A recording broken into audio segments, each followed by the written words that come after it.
Քննչական կոմիտեն երեկ նաև հայտնեց, որ ապօրինի որս անելու դեպքի հետ կապված քրեական վարույթ է նախաձեռնվել, այդ կենդանիներ են առգրավվել, առյուծ, վագր, խրտվիլակներ 190 հատ նշվեց։ Գագիկ Ծառուկյանը ինչու էր կենդանիների որս անում, գլուխները, այսպես ասած, կտրում եւ առաստաղներին կպցնում։ Նախ եկեք սկսենք այդ տարածված հաղորդագրության բովանդակությունից եւ ձևակերպումներից, հա, կենդանիներ են առգրավվել ձևակերպումը ինքնին կարծում եմ արդեն այսպես բավականին խնդրահարույց է, ինչ վերաբերվում է մնացածին, հա, ցանկացած մարդ ունի նախասիրություն եւ օրենքով սահմանված կարգով որևէ մեկին արգելված չի թույլատրելի վայրերում եւ պայմաններում իրականացնել որսը առաջին հերթին։ Երկրորդը, ինչ վերաբերվում է կենդանիների պահման հանգամանքին, երևի առիթ ունեցել եք Հայաստանում լավագույն թերևս պայմաններն են ապահովված եղել այն կենդանիների համար, որոնք այդտեղ այդ վայրում պահվել են եւ կադրերում երևում են, ունենալով բոլոր թույլտվությունները, բոլոր տեսակի մասնագետների այսպես արկայությունը, ինչի եմ այսքան մանրամասնորեն այս ամեն ինչին տիրապետում, որտեղ մի քանի տարի առաջ, երբ որ Գագիկ Ծառուկյանը փոքրիկ առյուծի նվիրատվություն էր կատարում Երևանի կենթանաբանական այգում, բավականին երկարատև թղթաբանական գործընթաց էր այդ ամեն ինչ այդ նվիրատվության գործընթացի կազմակերպումը եւ բոլոր կենդանիների հետ կապված արկա են եղել բոլոր տեսակի թույլտվությունները, պահպանման այսպես վայրը, պայմանները, բոլորը համապատասխանել են նորմերին, այնպես որ կարծում եմ այստեղ ընդհանրապես գործ ունենք սիմվոլիկայի շատ մեծ սիրահար անձի անձնական վերաբերմունքի հետ։ Տոնոյան, տեսեք, պարոն Ծառուկյանը մի կողմից կենդանիներին կերակրում, օրինակ կան վիդեոներ, տեսանյութեր, ֆոտոներ, որ առյուծի ձագին է կաթ տալիս, այսինքն կենդանասեր անձի, այսպես ասած,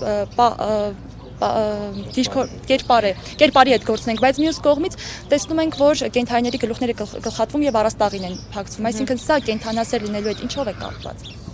Տեսեք, նորից եմ կրկնում, որ ցանկացած մարդ ունի իր հոբին, ունի իր նախասիրությունը եւ այն ինչ արգելված չի, որևէ մեկը չի կարող քննարկել։ Դուք հիմա կարող եք սիրել ունենալ երկար վարսեր, հաջորդ վարկանին կարող եք սիրել ունենալ կարճ վարսեր, որևէ մեկը չի կարող ձեր նախասիրությունը կարծում եմ քննարկել եւ քննադատել։ Այլ բան է, որ այն ամեն ինչը, ինչ որ իրականացվել է Գագիկ Ծառուկյանի կողմից, եղել է բացառապես օրենքի եւ իրավունքի շրջանակներում եւ գերակայության պայմաններում։ Հարցի առնչությամբ կարծես թե բոլորին էր հայտնի, հա, որ պարոն Ծառուկյանը եւ կենդանիներ ունի եւ որսի հետ կապված նախասիրություններ ունի։ Ինչու եթե գտնում էին, որ այդտեղ կա քրեաիրավական ինչ-որ կար, հա, ինչու ավելի վաղ քրեական վարույթ չէին նախաձեռնում, այսինքն իրենք իրենց արդյոք չեն հակասում եւ արդյոք նաեւ չպետք է բարձրացվի, օրինակ, ինչների, իրավապահների անգործության հարցը, այսինքն անգործություն են ցուցաբերել պատասխանատվության հարցը։ Տեսեք, չեմ ցանկանա այսպես հարցին հարցով պատասխանել, բայց այնուամենայնիվ դուք ինչ եք կարծում, բացարձակ պատահականություն էր մեկ օրվա ընթացքում Multigroup կոնցեռնի կազմում գտնվող 10-ից ավելի հիմնարկ ձեռնարկություններում խուզարկություններ իրականացնելը, քննչական գործողություններ իրականացնելը, 70-ից ավել այսպես հասցեներում խուզարկություններ իրականացնելը, ամենևին պատահական չէր այս ամեն ինչը, բնականաբար բոլորն էլ ամեն ինչից շատ լավ տեղյակ են, հասկանում են, որ ընդհանրապես այս ամեն ինչը Multigroup կոնցեռնի, Գագիկ Ծառուկյանի հետ փոխկապակցված ընկերությունների, կազմակերպությունների գործունեությունը պարալիզացնելն է եւ այսպես հանրային աղմուկ բարձրացնել այս ամբողջ գործընթացի հետ կապված։ Իսկ ինչ վերաբերվում է նախորդային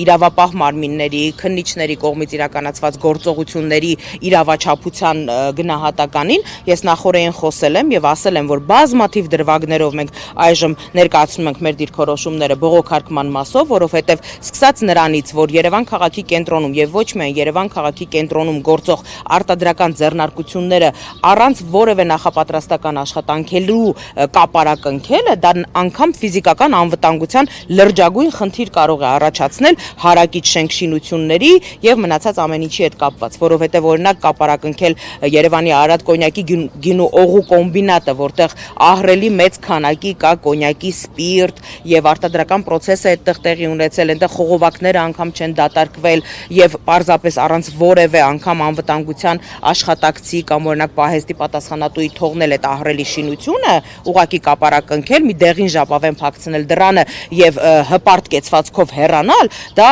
բացարձակ